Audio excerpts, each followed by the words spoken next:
And we turn to the politics of immigration. Even as the legislation makes its way through the Senate, John Boehner raised major new hurdles today, affecting its prospects in the House.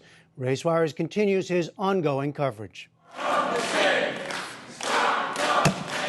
The depth of feelings on immigration were clear as protesters interrupted a House hearing on a Republican bill focused entirely on enforcement. As written by South Carolina Congressman Trey Gowdy, it would empower state and local officials to enforce federal immigration laws and make passport and visa fraud felonies that could result in deportation. If people don't like this bill, don't vote for it. Just make sure that whatever you do vote for ultimately is enforced, because the selective enforcement of the law is destructive to our system. Democrats strongly disagreed. California's Zoe Lofgren said Gowdy's approach is wrong in every way. It would turn millions of undocumented immigrants into criminals overnight. It would turn state and local enforcement officers around the country into immigration agents. By contrast, the Senate immigration bill encompasses both enforcement and a path to citizenship for some 11 million people. But House Speaker John Boehner dismissed talk that he'll let the House vote on that measure. Any immigration reform bill that is going to go into law ought to have a majority of both parties support if we're really serious about making that happen. And so I don't see any way of bringing an immigration bill to the floor that doesn't have a majority support of Republicans. Hours later, the Senate's Democratic Majority Leader Harry Reid said Boehner may yet have to change his stance. No matter what he has said, there's going to be significant national pressure on the House to do something on immigration. I'm only worried about what's going to happen here. Reid has set July 4th as the target for finishing the Senate bill, and more amendments were debated today. They included a proposal from South Dakota Republican John Thune. He wanted to require 700 miles of double-layered fence be built along the Mexican border before letting anyone apply for permanent legal status. It is important, in my view, Mr. President, that we have a visible, tangible way in which we make it very clear that this is a deterrent to people coming to this country illegally. Vermont Senator Patrick Leahy and other Democrats objected. The fence plan is just another roadblock to granting citizenship. It can't be rigged by some elusive precondition.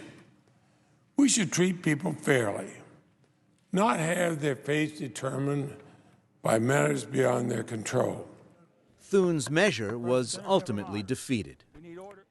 We're speaking with lawmakers for a sense of the different perspectives shaping the legislation as it makes its way through the political process. The conversations begin with Senator Rand Paul of Kentucky. Senator, thanks for joining me. Glad to be with you. Should an eventual immigration reform plan include a way for the millions of undocumented people currently living in the country to eventually become citizens? Well, I think there are two stages of what we need to decide. For those who are here who are undocumented, should we give them a legal status? Should we document them so they can pay taxes and live legally and come out of the shadows? To that I say yes. I think it also, though, as we allow that to occur, that should be dependent upon the border becoming more secure so we don't have this same problem again in 10 years. So legalization is the first step. Now, what I would propose is, instead of creating a new pathway to citizenship, I would allow people who are here on work visas to also simultaneously stand in the same line that a person in Mexico City lives in right now. So if you're in Mexico City, you want to come to our country and you want to be a citizen, there is a line. I would let them stand in the same line. I just wouldn't create a new line. This may sound like semantics, but it's important to a lot of us that they not be given a privilege for breaking the law, but that they be given something that would be equivalent to someone new coming into the country. If you uncouple legal residence from the path to citizenship, because currently if you're legally resident in the United States, you can embark on the citizenship process. Right. Does that discourage people who are already in families that are of mixed status, that have citizens in them, people who've already committed to life in a community, work lives here, from playing by the rules as we now want to bring people in out of the shadows? I think what would discourage them is if we don't have enough work visas. So I am for normalizing all of the people here. I would do it gradually over about a 5-year period.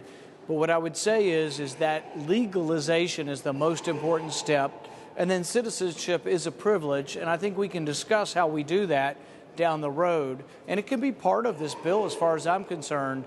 But to me, the big step is the Gang of Eight. They say legalization, the documentation part, cannot be dependent on border security, and I'm sort of the opposite. As a conservative, I want the government to verify that they really are going to do what they say, because I have my doubts about government's efficiency or willpower to secure the border. So what I'm saying is we have to secure the border. We can do it sort of simultaneous with documentation, but I don't think we should document everyone and then hope that the government later will do the border security. I don't think it'll ever happen then. So give people an example of how that triggering mechanism would work.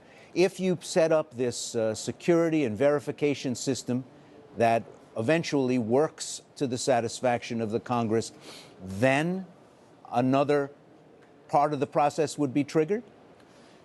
My bill, or my amendment to this bill, is called Trust But Verify, and I would allow documentation to begin, and there's about 11 million people here. So over the first year, you'd probably document between 1 million and 2 million. That may be the capacity of the system anyway, because we're going to have to do background checks on all the people, find out why they're here or not here, and then try to normalize them.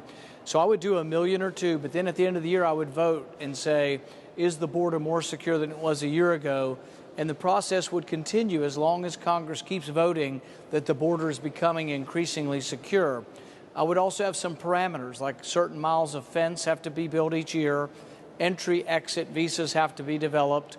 We can no longer let people come and leave the premises if they've been arrested coming in illegally. They should get a very quick trial, and if they came in illegally, they should be sent back home.